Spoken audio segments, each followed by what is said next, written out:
2021년 7월 25일 나누는 교회 주일 예배를 하나님께 드리겠습니다. 찬송가 511장, 새 찬송가 314장 함께 찬양합니다.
사도신경으로 신앙 고백을 드리겠습니다.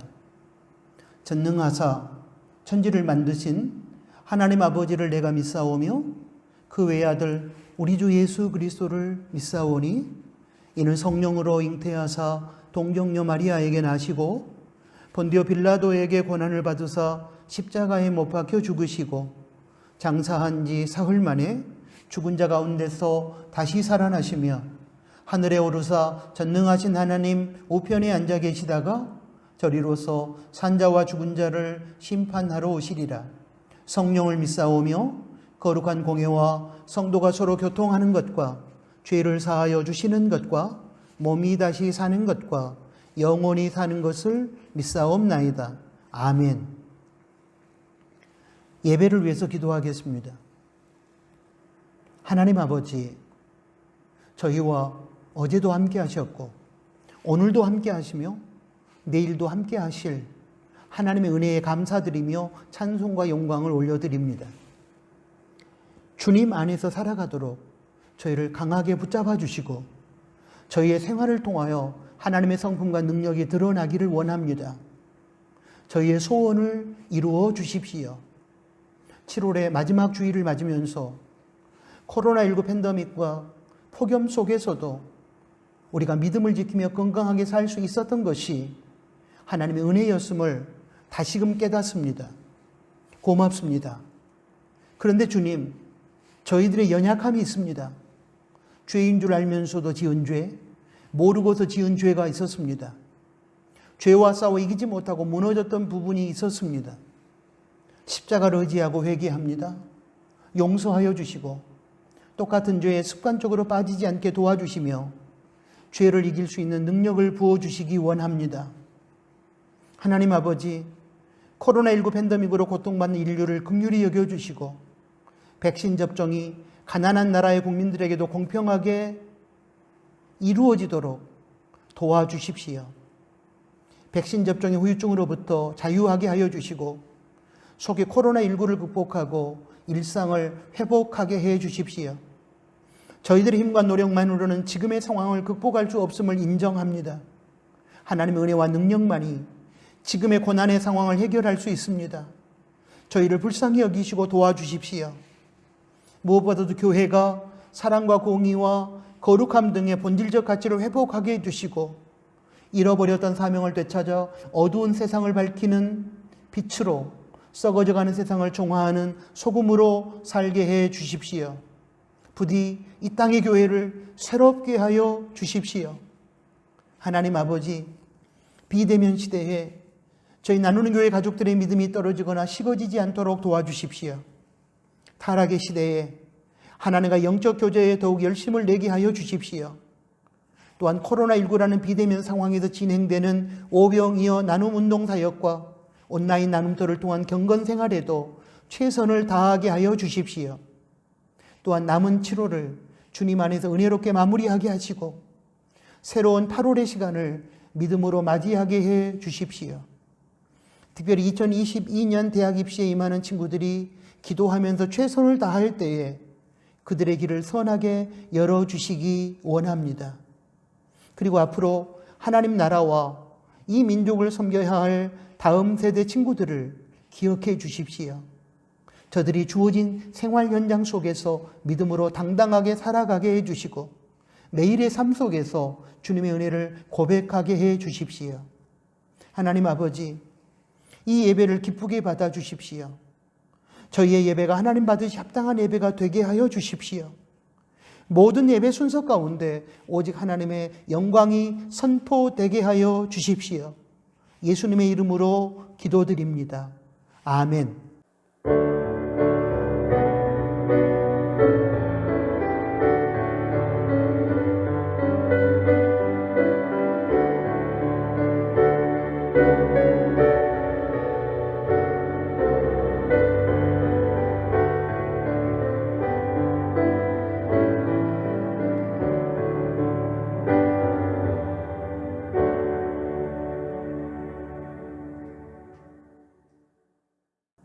하나님께 봉헌 드리겠습니다. 하나님은 모든 것의 참된 주인이시며 인간은 주인이신 하나님의 것을 맡아 관리하는 청지기입니다. 그런데 청지기인 인간이 하나님을 주인의 자리에서 몰아내고 자신이 주인 노릇을 하려고 합니다. 거기에서부터 인류의 모든 비극은 시작되었습니다. 이러한 타락의 현실 속에서 우리는 봉헌을 통하여 하나님께 주인의 자리를 돌려드리고 청지기의 자리로 돌아가게 될 것입니다. 청지기의 마음으로 드리는 봉헌을 통하여 하나님의 선한 뜻이 이루어지고 하나님께서 영광을 받으시며 봉헌된 물질이 작은 이웃을 향한 섬김과 나눔으로 이어지게 될 것입니다. 기도합니다. 하나님 아버지, 청지기의 마음으로 정직한 11조와 예물을 드립니다. 기쁘게 받아주시고 드려진 예물을 통하여 하나님의 선한 뜻이 나타나며 주어진 삶 속에서 베풀어 주시는 하나님의 은혜를 기억하며 감사로 예물을 드릴 때에 성도의 가정과 일터와 직장 가운데 하나님의 도우심과 보호하심이 임하기를 원합니다. 또한 사랑하는 나누는 가족들의 삶에 주님을 향한 감사가 끊이지 않기를 원합니다.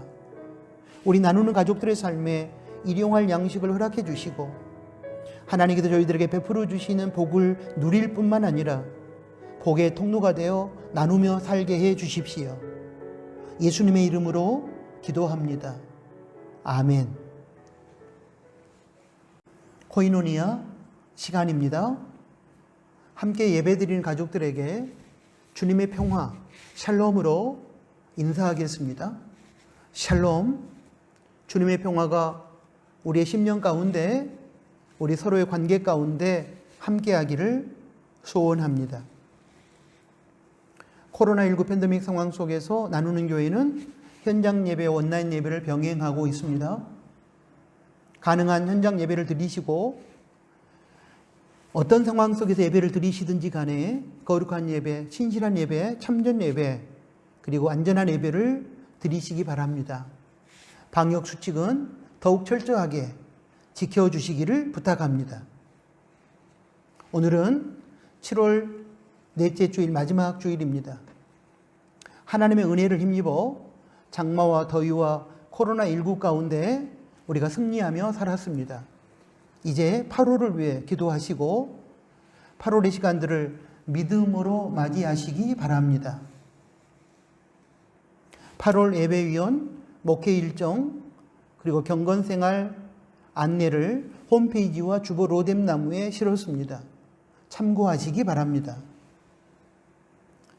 코로나19로 인한 비대면 상황에서 믿음이 떨어지지 않도록 경건생활에 더욱 열심을 내주시기 바랍니다.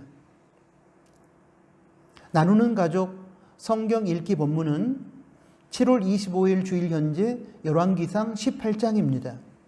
읽고 묵상한 내용을 온라인 나눔터에서 나누시기 바랍니다. 목회자 여름 피정이 7월 26일 월요일부터 31일 토요일까지 있습니다. 이 기간에 영적 재충전이 이루어지고 여름 영적 대각성 집회 준비가 원활하게 이루어질 수 있도록 기도해 주시기를 부탁합니다. 고3 수험생들의 2022년 대학 입시를 위해서 기도해 주십시오. 또한 다음 세대를 위해서 기도해 주시되 화면의 영상을 보시고 계속해서 기도해 주시기를 바랍니다. 오늘 코이노니아는 여기까지입니다. 하나님의 말씀을 봉독합니다. 열왕기상 2장 1절부터 4절까지 말씀입니다. 다윗이 죽을 날이 임박하매 그 아들 솔로몬에게 명하여 가로되 내가 이제 세상 모든 사람의 가는 길로 가게 되었노니 너는 힘써 대장부가 되고 너 하나님 여호와의 명을 지켜 그 길로 행하여 그 법률과 계명과 율례와 증거를 모세 율법에 기록된 대로 지키라. 그리하면 네가 무릇 무엇을 하든지 어디로 가든지 형통할지라. 여호와께서 내 일에 대하여 말씀하시기를 만일 너의 자손이 그 길을 삼가 마음을 다하고 성품을 다하여 진실이 내 앞에서 행하면 이스라엘 왕이 오를 사람이 너에게서 끊어지지 아니하리라 하신 말씀을 확실히 이루게 하시리라. 아멘. 방금 봉독한 열왕기상 2장 1절부터 4절까지 말씀을 중심으로 오늘은 다윗의 유언 두 번째 제목하에 하나님께서 우리들에게 들려주시는 말씀을 듣겠습니다. 지난주일 설교 본문 사무엘하 23장 1절부터 7절까지 말씀에서 다윗은 이스라엘 공동체를 위한 유언과도 같은 마지막 말을 하나님의 계시를 받아 애언 형태로 선포했습니다. 그런데 오늘 본문 말씀은 다윗이 자신의 아들 솔로몬에게 주는 마지막 유언입니다. 우리가 알고 있는 것처럼 솔로몬은 다윗과 밧세바 사이에서 태어난 아들로서 여디디야, 여호와께 사랑을 받는 자라는 별명에 걸맞게 하나님으로부터 지혜를 받았고 인생 거의 모든 분야에 정통한 자로서 국제적인 명성을 얻었으며 그의 치세하에서 이스라엘은 평화와 번영을 구가합니다. 물론 말년에 하나님의 뜻을 무시한 세속적인 혼인 정책의 결과 이방 여자들을 통해서 들어온 우상을 숭배하는 어리석은 죄를 범하게 되지만 이스라엘의 황금기를 펼친 왕으로 역사에 기억되고 있습니다. 다윗은 지금 임종을 앞두고 열왕기상 2장 1절부터 2절까지 말씀에서 자신이 이제 세상 모든 사람의 가는 길로 떠나게 되었다고 말합니다. 1절 보겠습니다. 다윗이 죽을 날이 임박하매 그 아들 솔로몬에게 명하여 가로되 2절입니다. 내가 이제 세상 모든 사람의 가는 길로 가게 되었으니 너는 힘써 대장부가 되고 세상 모든 사람이 떠나는 길은 죽음을 의미합니다. 죽음은 인생에게 있어서 모두에게 차별 없이 찾아옵니다. 죽음은 인간의 의지와 상관없이 남녀노소, 지희고화, 빈부를 막론하고 모든 인생에 공통적으로 찾아옵니다. 이 세상 그 어떤 누구도 이 죽음을 피할 수 없습니다. 하나님의 사랑을 받고 찬란한 다윗 왕국의 역사를 열었던 다윗 왕도 죽음 앞에서 예외일 수 없었습니다. 그래서 다윗은 죽음을 세상 모든 사람들이 예외 없이 떠나는 길이라고 표현한 것입니다. 또한 히브리서 9장 27절은 이렇게 말합니다. 한 번 죽는 것은 사람에게 정하신 것이요 그 후에는 심판이 있으리니. 이처럼 죽음은 피할 수 없다는 점에서는 모든 인생에게 똑같은 것이지만 죽음을 맞이하는 자세와 임종 때의 모습은 똑같지 않습니다. 대부분의 사람들은 죽음 앞에서 분노하고 두려워하고 낙심하고 절망합니다. 크리스찬에게 있어서도 죽음은 자연스러운 것은 아닙니다. 왜냐하면 하나님께서 선물로 주신 것이 아니라 죄의 결과로서 주어진 것이기 때문입니다. 그래서 죽음을 생각하거나 죽음 앞에 직면하게 되면 불편하고 두려워지는 것이 사실입니다. 크리스천도 연약한 인간이기 때문에 그러한 감정의 지배를 받을 수 있습니다. 그러나 근본적으로 다른 것이 한 가지 있는데 크리스천은 죽음을 주님 안에서 긍정적으로 바라보고 마침내 죽음을 평안하게 맞이할 수 있다는 사실입니다.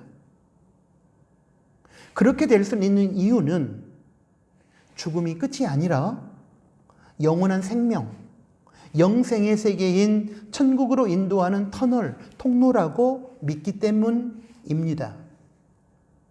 죽음으로 인하여 사랑하는 사람들과 잠시 동안 이별하는 것 때문에 아프고 슬프지만 잠시 후에 천국에서 다시 만날 수 있다는 소망 때문에 크리스천은 불편하고 두려울 수밖에 없는 죽음 앞에서도 담대할 수 있고 평안하게 주님 안에서 죽음을 맞이할 수 있는 것입니다. 그렇다면 죽음을 맞이하게 될 우리는 어떻습니까? 불편함과 두려움과 슬픔을 뛰어넘어 주님 안에서 죽음을 긍정적으로 바라보고 맞이할 수 있을까요? 시편 23편 4절에 소개된 시편 기자의 고백이 저와 여러분의 고백이 될 수 있기를 희망합니다. 내가 사망의 음침한 골짜기로 다닐지라도 해를 두려워하지 않을 것은 주께서 나와 함께 하심이라. 주의 지팡이와 막대기가 나를 안위하시나이다. 시편 기자는 죽음과 같은 위기의 상황에서도 두려워하지 않는다고 하면서 그렇게 될 수 있는 이유를 주님께서 자신과 함께 하셔서 지켜주시기 때문이라고 고백했습니다. 시편 기자 이 고백은 당연히 저와 여러분의 고백이 되어야 합니다. 죽음과 죽음에 준하는 위기의 순간에 서 있을지라도 우리는 두려워하지 않는다고 고백할 수 있어야 합니다. 우리는 연약하기 때문에 죽음과 위기 현실로 인해 찾아오는 슬픔과 절망과 두려움의 지배를 받을 수 있습니다. 그럼에도 불구하고 생명의 주인이시며 전능하신 주님께서 우리와 동행하시며 지켜주실 것을 믿기 때문에 죽음과 죽음에 준하는 위기의 순간들 앞에서 또한 담대할 수 있습니다. 주님께서 사탄의 죽음의 권세를 정복하시고 우리를 영원한 천국, 영생으로 인도하실 것입니다. 주님께서 위기의 순간에 함께 하시고 친히 지팡이와 막대기가 되셔서 우리를 지키시고 보호하실 것입니다. 죽음을 두려워할 필요가 없다는 사실을 피부에 와닿게 설명해 주는 예화를 하나 소개해 드리겠습니다. 어떤 크리스찬 의사가 중병에 걸린 한 환자를 찾아갔습니다. 그 환자가 의사 선생님, 제가 회복할 수 있을까요? 하고 물었습니다. 의사는 글쎄요, 아마 어려울 겁니다. 그렇게 대답했습니다. 그러자 환자는 선생님, 저는 죽음이 두렵습니다. 무덤 저편에 무엇이 있는지 선생님은 아세요? 하고 물었습니다. 의사는 솔직히 대답했습니다. 아니요. 죽음 저 건너편에 있는 모든 것을 알 수는 없습니다. 그런데 바로 그때 문이 열리더니 의사가 기르는 개가 뛰어들어와 주인에게 뛰어올라 꼬리를 치면서 좋아했습니다. 그때 의사는 환자를 돌아보며 이렇게 말했습니다. 보셨지요? 이 개가 이 방 안에 들어와 본 적은 한 번도 없었지만 자기 주인이 여기 있다는 걸 알았기 때문에 아무 두려움 없이 뛰어 들어온 것입니다. 죽음 저편에 무엇이 있는지 자세하게 말씀드릴 수 없지만 한 가지 사실, 곧 우리 주님께서 그곳에 계신다는 것은 알고 있습니다. 그리고 이것으로 족합니다.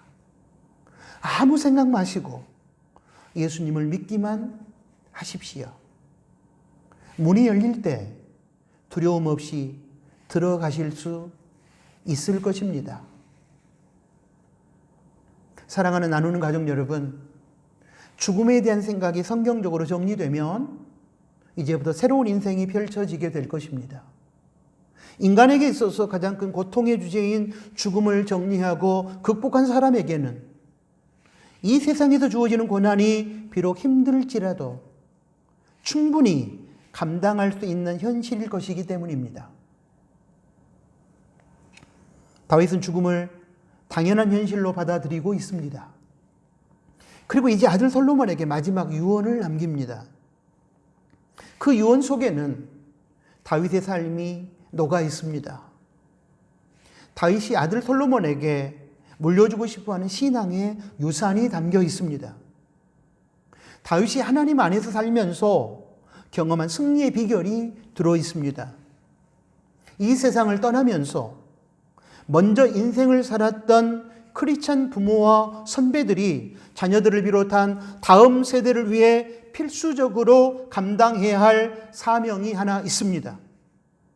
그것은 주님 안에서 살아가는 바른 삶의 모범을 보여주는 것입니다. 말이나 글로 또는 행실로 신앙의 유산을 물려주는 것입니다. 생명의 삶 플러스 2015년 3월호에 소개된 이야기를 하나 들려드리겠습니다. 한번 들어보십시오. 도전이 될 것입니다. 어느 장로님의 모친이 돌아가셨습니다. 그분은 남편을 여인 후 8남매를 모두 믿음의 사람으로 키우셨습니다. 말년에는 중풍으로 오른팔을 못 쓰게 되자 왼손으로 글쓰기를 익히셨습니다. 그리고 8자녀에게 물려줄 신앙의 유산을 준비하기 시작했습니다. 왼손으로 성경을 필사하기 시작한 것입니다. 그렇게 성경 필사본 6권을 만드셨습니다. 그리고 제7권째를 쓰시던 중에 하늘의 부르심을 받았습니다.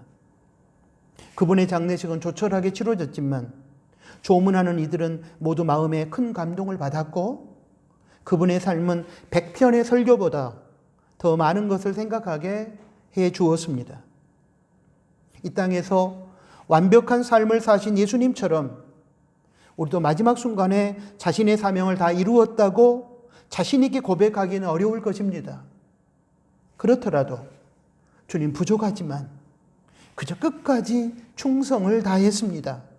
라고 말할 수만 있다면 그래도 다행일 것입니다. 하나님은 우리가 성공한 사람이 되기보다 신실한 자가 되기를 원하십니다. 잘 사는 것, 웰빙 못지않게 잘 죽는 것, 웰다잉이 중요합니다. 저는 이 이야기를 접하면서 개인적으로 두 가지를 생각했습니다. 하나는 언제 찾아올지 모르는 죽음을 생각하며 이 땅에서의 시간을 헤아려 보고 후회 없는 삶이 되도록 노력해야 되겠다는 것입니다. 인간은 유한함에도 불구하고 마치 이 땅에서 영원히 살 것처럼 안일하게 살아갑니다. 그러다가 막상 마지막 날 죽음 앞에 직면하게 되면 미루다가 행하지 못한 수많은 일들로 인하여 후회를 하게 됩니다. 그러므로 완벽할 수는 없겠지만 이 땅에서 자신에게 남은 시간들을 헤아려 보면서 최대한 후회가 남지 않도록 순간순간 최선을 다해야 합니다. 이런 자세로 인생을 살아가는 것이 참된 지혜임을 시편 90편 12절은 이렇게 밝히고 있습니다.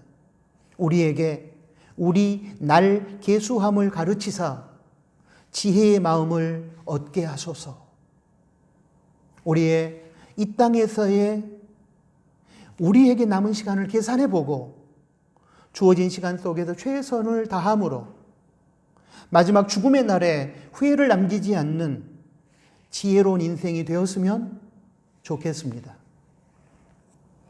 또 다른 하나는 하나님께서 나 자신에게 가장 먼저 섬기라고 허락해 주신 가족들에게 신앙의 본을 보여주고 신앙의 유산을 물려주는 삶이 되어야겠다는 것입니다.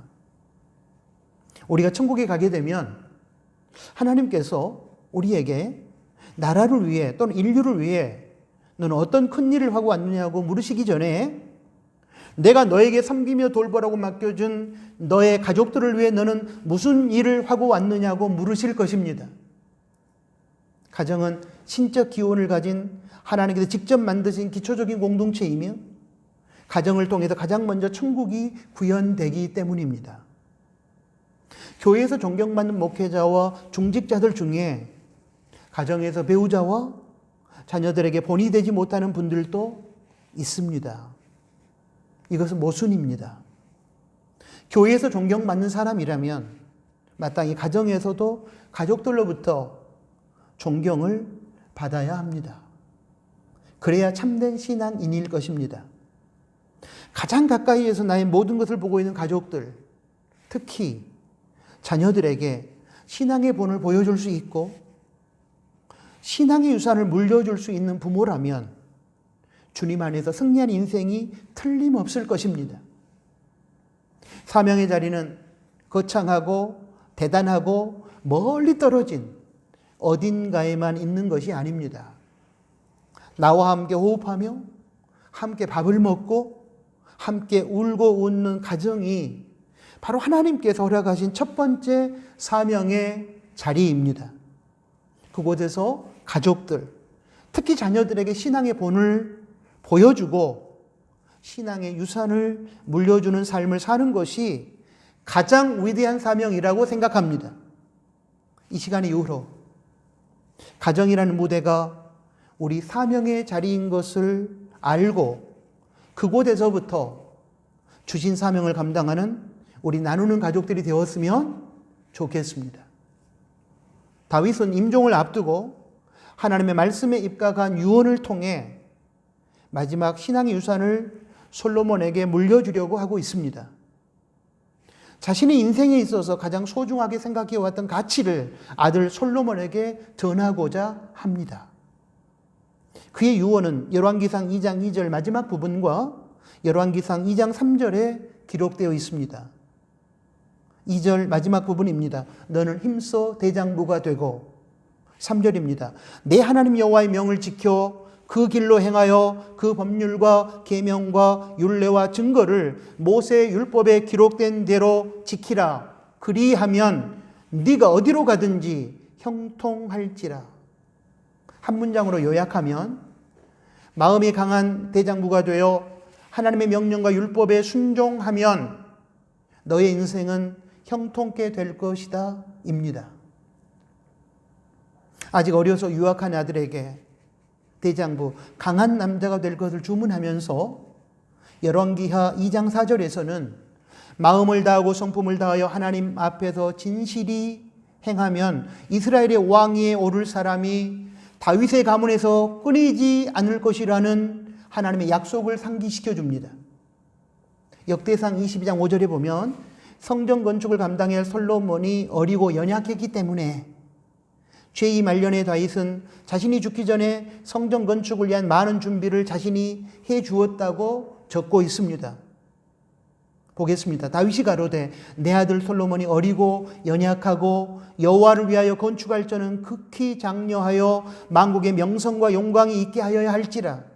그러므로 내가 이제 위하여 준비하리라 하고 죽기 전에 많이 준비하였더라. 이런 내용을 읽어보면 아버지 다윗은 어린 나이에 왕 위에 오른 아들 솔로몬이 연약해 보였기에 새로운 왕으로서 왕권을 지키고 백성을 잘 다스리기 위해서는 강해야 하고 대장부가 되어야 한다고 유언을 한 것으로 보입니다. 또한 마음이 강해야 세상의 흐름에 휘둘리지 않고 하나님 말씀에 순종할 수 있기 때문에 대장부가 되어야 한다고 유언한 것으로 보입니다. 여기서 대장부가 되어야 한다는 번역된 이 히브리어 원어는 직역하면 강해야 하고 대장부가 되어야 한다, 그런 의미입니다. 저는 마음이 강한 대장부가 되어야 비로소 좌로나 우로나 치우치지 않고 여호와 율법을 다 지켜 행할 수 있다고 말한 여호수아 1장 7절의 말씀, 오직 너는 마음을 강하게 하고 극히 담대히 하여 나의 종 모세가 네게 명한 율법을 다 지켜 행하라. 그리하면 어디로 가든지 형통하리라. 이 말씀과 같은 맥락에서 다윗이 솔로몬에게 대장부가 되라, 마음이 강해하고 대장부가 되어야 한다 라고 유언했다고 생각합니다.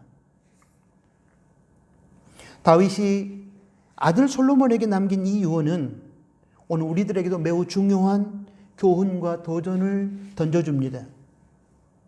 다윗이 유언을 통해서 전하고자 하는 핵심적인 교훈은 하나님의 마음에 합한 사람이 될 수 있는 길을 제시하는 것이라고 생각합니다. 사랑하는 나누는 가족 여러분, 하나님 마음에 합한 사람이 되는 것이 우리 인생의 목표가 되어야 합니다. 왜냐하면 하나님 마음에 합해야만 하나님께서 그 사람을 사용하시고 그 사람의 길에 동행하심으로 그 인생을 형통케 하실 것이기 때문입니다. 그렇다면 어떻게 해야 하나님의 마음에 합한 사람이 될 수 있을까요? 이 질문에 대하여 다윗은 하나님의 명령과 율법을 지키는 것이라고 대답하고 있습니다. 다윗은 자신이 하나님 안에서 살아오면서 체득한 경험을 바탕으로 하여 아들 솔로몬에게, 그리고 오늘날의 성도들에게도 하나님의 계명에 철저하게 순종하며 살 것을 답으로 제시하고 있는 것입니다. 그리고 시대의 조류와 다양한 환경의 변화에 휘둘리지 않고 하나님의 계명을 지키기 위해서는 마음이 강한 대장부가 되어야 한다는 사실도 강조하고 있습니다. 그런데 우리가 경험해서 아는 것처럼 하나님 말씀을 지켜 순종하는 것은 쉬운 일이 아닙니다. 오죽했으면 마태복음 7장 13절부터 14절 말씀을 보면 그 길을 좁은 문의 길이라고 했겠습니까? 말씀 순종의 길은 처음에는 좁고 힘이 들고 협착하여 찾는 이가 적습니다. 그러나 세상의 유혹을 따라가는 길은 처음에는 넓고 쉽기 때문에 찾는 이가 많습니다. 왜냐하면 죄성을 가진 인간의 마음은 하나님의 말씀보다는 세상의 유혹을 더욱 선호하기 때문입니다. 또한 성도가 하나님 말씀에 순종하지 못하도록 사탄이 온갖 핑곗거리를 제공하고 말씀 순종의 길에 고통과 불합리성을 제시하기 때문입니다. 그런데 여기서 중요한 것은 결론입니다. 좁은 문의 길, 말씀 순종의 길은 비록 처음에는 힘든 길이지만 결국에는 생명의 길입니다. 그러나 넓은 문의 길, 세상 유혹을 따라가는 길은 처음에는 쉽고 편안하지만 결국은 멸망에 이르는 길입니다. 여호수아 1장 7절에서도 그리고 오늘 설교 본문인 열왕기상 2장 3절 하반절에서도 하나님 말씀에 순종하는 길의 결국은 형통이라고 했습니다. 그 말을 역으로 생각해 보면 하나님 말씀에 순종하지 않고 세상을 따라가는 길은 결국 패망이라는 의미를 담고 있습니다. 그렇다면 묻고 싶습니다. 잠시 동안의 쾌락을 위하여 멸망이 예견되는 세상의 유혹을 따라 살 것입니까? 아니면 궁극적인 생명과 형통을 위하여 잠깐 동안의 불편과 고통을 감수하고 말씀 순종의 삶을 살 것입니까? 하나 더 묻고 싶습니다. 여러분의 자녀들에게 어떤 길을 택하라고 유언하고 싶으십니까? 다윗은 좁은 문의 길, 말씀 순종의 길을 택하여 살았습니다. 그리고 그 길에서 하나님께서 자신의 삶을 형통케 하심을 경험했습니다. 그리고 인생의 말년에 임종을 앞두고서 사랑하는 아들 솔로몬에게 하나님 말씀 순종의 길을 걸으라고 유언을 하고 있습니다. 솔로몬아, 애비가 평생을 살아보니 하나님 말씀에 순종하며 살아가는 길이 형통의 길이더라. 그러니 너는 앞으로 절대로 세상을 따라 살지 말고 비록 힘이 들고 어렵더라도 하나님 말씀 순종의 길을 걸어라. 그러면 하나님께서 너를 형통케 하실 것이다. 그런 의미가 아니겠습니까? 순종의 의미와 순종의 결과를 잘 설명해 주는 적절한 예화가 하나 있어서 소개하겠습니다. 항구에 정박한 한 상선에서 선장의 아들이 원숭이와 어울려 놀고 있었습니다. 그런데 원숭이가 소년의 모자를 낚아채 돛대 위로 올라갔습니다. 소년은 모자를 빼앗기 위해 정신없이 원숭이를 뒤쫓았습니다. 소년이 문득 정신을 차렸을 때는 너무 높은 곳에 올라가 있었습니다. 발밑을 내려다본 소년은 겁에 질려 더 이상 움직일 수가 없었습니다. 소년은 공포에 몸을 떨며 밧줄을 잡은 채 울음을 터뜨렸습니다. 매우 위험한 상황이었습니다. 그때 선장이 돛대 위에서 울고 있는 아들을 향해 권총을 겨누었습니다. 아들아, 밧줄을 놓고 빨리 바다로 뛰어들어라. 그렇지 않으면 총을 쏘겠다. 소년은 두 눈을 감고 파도가 넘실대는 바다 위로 뛰어들었습니다. 아버지의 말만 믿고 뛰어내린 것입니다. 그러나 물속에서 솟구쳐 올라왔을 때는 아버지의 아늑한 품에 안겨 보트에 태워져 있었습니다. 하나님의 말씀에 대한 순종이란 세상의 밧줄을 놓고 하나님의 명령의 밧줄을 붙잡는 것입니다. 그리고 그 길의 끝에 생명이 있고 형통이 있고 승리가 있습니다. 마치 소년이 아버지의 명령에 순종하여 바닷물로 뛰어들었을 때 잠시 후 아버지의 아늑한 품에 안겨 살아난 것처럼 말입니다.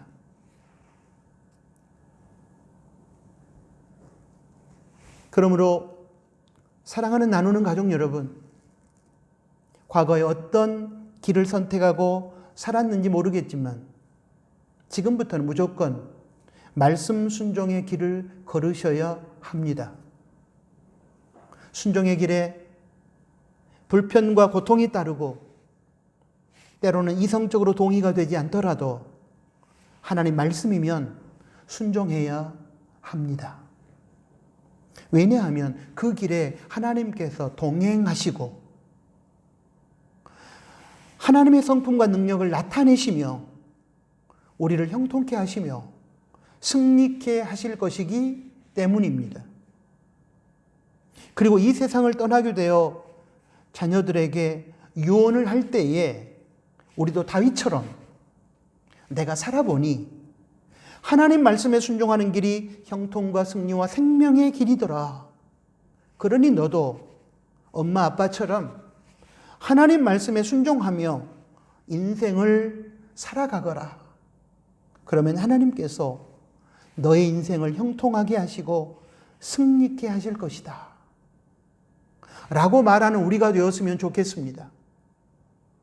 그리고 우리의 자녀들이 엄마와 아빠의 말씀 순종의 삶을 등 뒤에서 지켜보면서 우리 엄마 아빠처럼 저렇게 사는 것이 복된 삶이니 부모님의 유언을 명심하고 나도 우리 부모님처럼 하나님 말씀에 순종하며 살아야겠다 라고 다짐할 수 있다면 그것은 우리가 자녀들에게 최고의 신앙 유산을 물려주었다는 증거가 될 것입니다.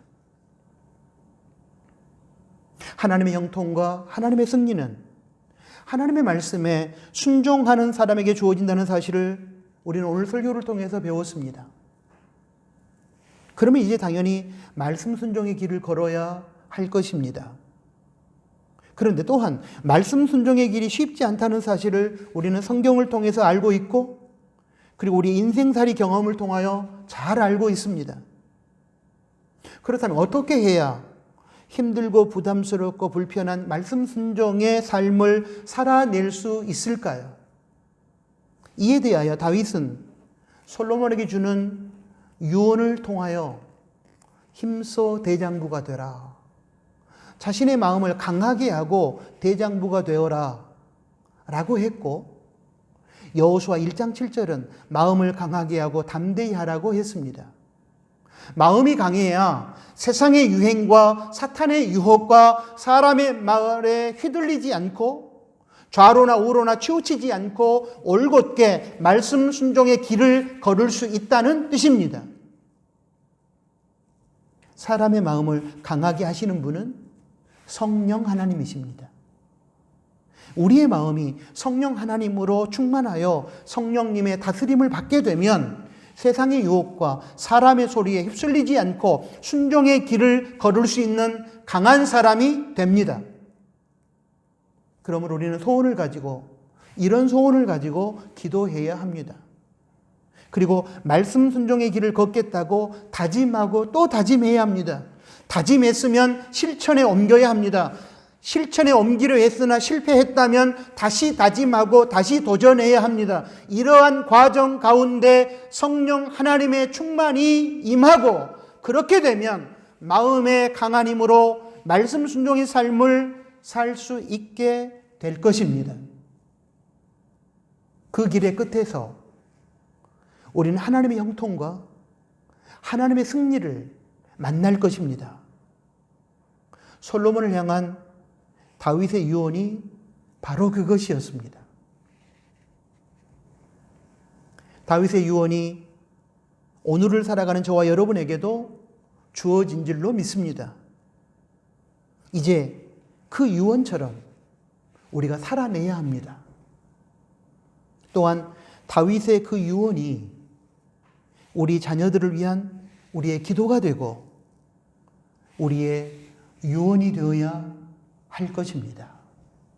아멘. 하나님 아버지 고맙습니다.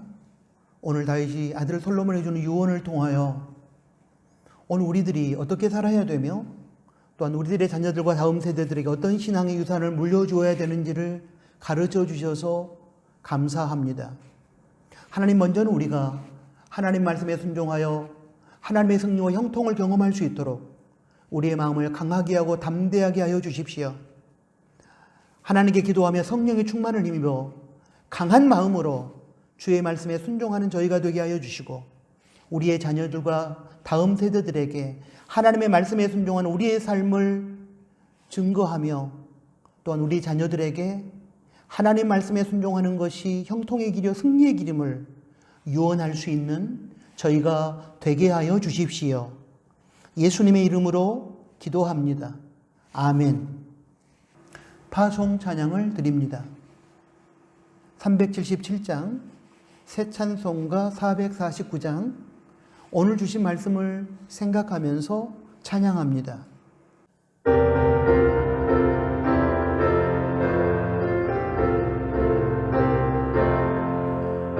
나가며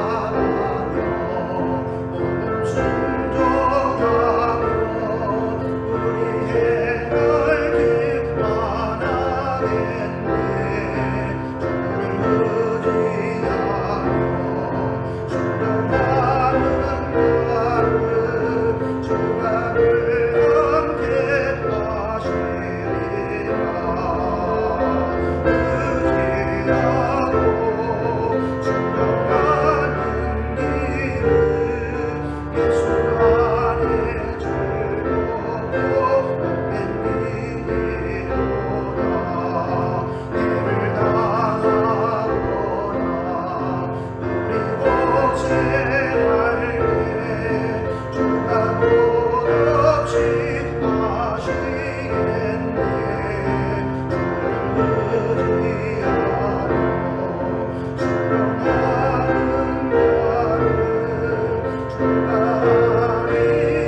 기도하겠습니다.